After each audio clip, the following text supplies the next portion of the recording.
So here I am for another weekly video. I am just on the edge of a fever, so hopefully I can keep my energy up. And then I'm gonna go lay on the couch because it's important to rest, ladies. Today I just did an interview with a woman who, in her community, she helps women with weight loss and body image. And so we had a really great discussion. And one of the questions she asked kind of made me pause and think, so I thought I'd cover it in this week's Facebook Live or YouTube video or blog post, wherever you're seeing this.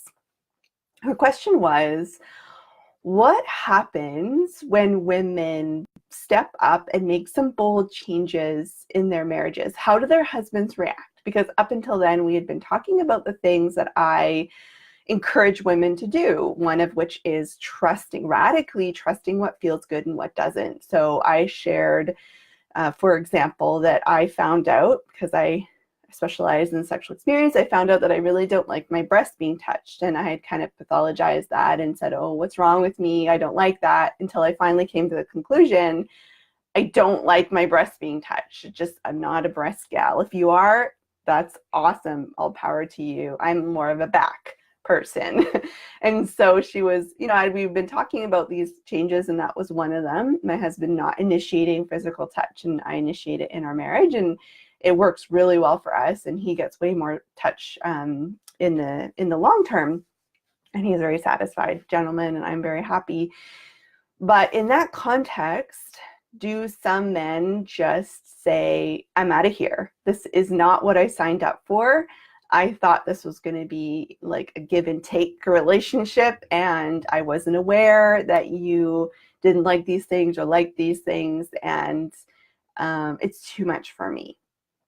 And so it really made me pause and think, have I had that happen? Have I had anyone go through my work or my programs or be clients, and because of the work I asked them to do, which is to make bold changes in their marriages, do their husbands leave them?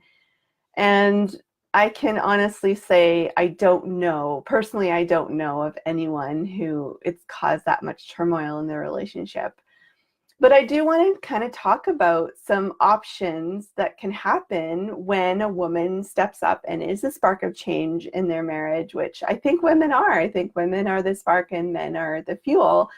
And so really there are two paths. Really, there is one path where the woman makes these changes. She's prioritizing her pleasure. She's listening to her intuition. She's connecting more with her body. She's taking responsibility for her happiness, and maybe doing some self-development work.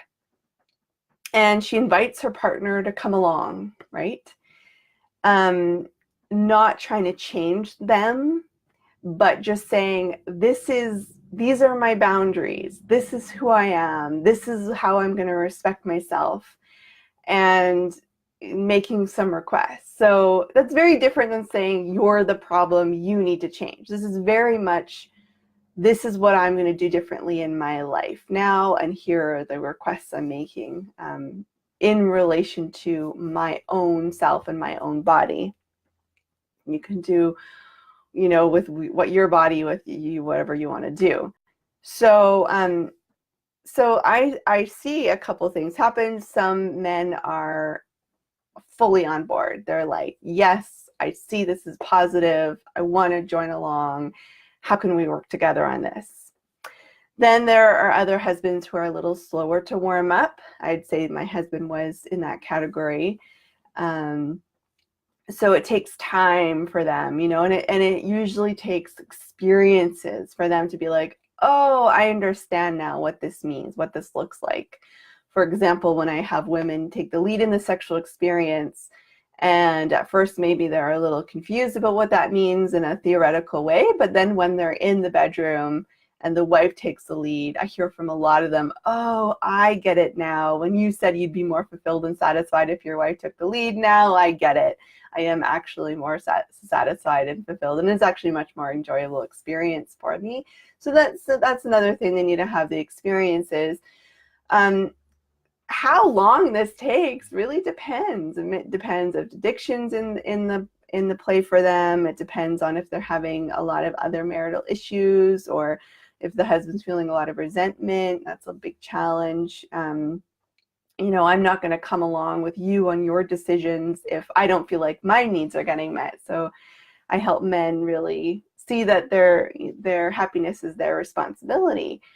And so that, how long that takes, that timeline is really going to depend on many, many factors. But of course, there's always the other option where the husband says, this is too much for me. This is not what I signed up for. This is not what I expected a marriage was going to look like. Say, for example, you started your marriage with the assumption that you would have a very traditional looking marriage where the wife stays home and takes care of the children and does all the housework, and the husband goes out and brings home the bacon but gets to watch sports all weekend. It's quite possible if the woman says, this isn't working for me anymore and I really need to change. I actually want to go to work and let's put the kids in daycare and we need to split the housework. Of course, that's a big change. And of course, it's always a possibility that the partner will say, I'm leaving. That's always a possibility. But I feel deeply that women don't make changes because of this fear. Because this core fear of abandonment, that we don't step up and we don't say, what is it I need in my life? How can I prioritize my pleasure? And so there's this constant fear. And like I said, there's been so many women, I've worked with so many women who I've encouraged them to make big, bold changes in their marriages, and it hasn't happened. So, but then the question is, do you want to be in a marriage in which you aren't listening to your intuition because you're worried your husband might leave, or you aren't thinking about what would bring you joy in your life and happiness because you're worried your husband might leave you? Is that really the type of partnership that you want to be in? And I would say no. I don't think it is. I don't think anyone's going to be happy in that scenario for the long term. And is it really serving the spouse to be in partnership with somebody who is doing things out of fear and obligation? I don't think that's serving them in the long run either. So really want to wrap this up and do what I do best, which is to encourage you to make decisions as an independent woman. Not to say that you aren't compassionate with your husband, or that you aren't committed to your marriage, or that you aren't thinking about things that might, bring him joy or serve him. Of course, there needs to be a nice balance and moderation there. But is there some hobby that you've been yearning to do? You want more connection with your community? Do you want to be able to spend more time playing music or doing art, or start running every day? Or is there something that you have been holding back? Is there some sort of personal development that you want to do? Do you want to make some boundaries in your marriage which are new to you and are kind of scary? I encourage you to take that leap. I really do, because a healthy marriage is made up of two healthy individuals. That's all I'll say. I hope you guys have a wonderful day. I'm going to go take the nap now. I really need it, and I hope this fever does not progress, but I am with you in solidarity, and us women need to keep our spark alive. The world needs us, and we will bring about tremendous healing, I believe, in the future. And so let's just all collectively take our paths, and of course invite our partners along with us, but bring more joy and happiness into our lives. I'll talk to you guys later.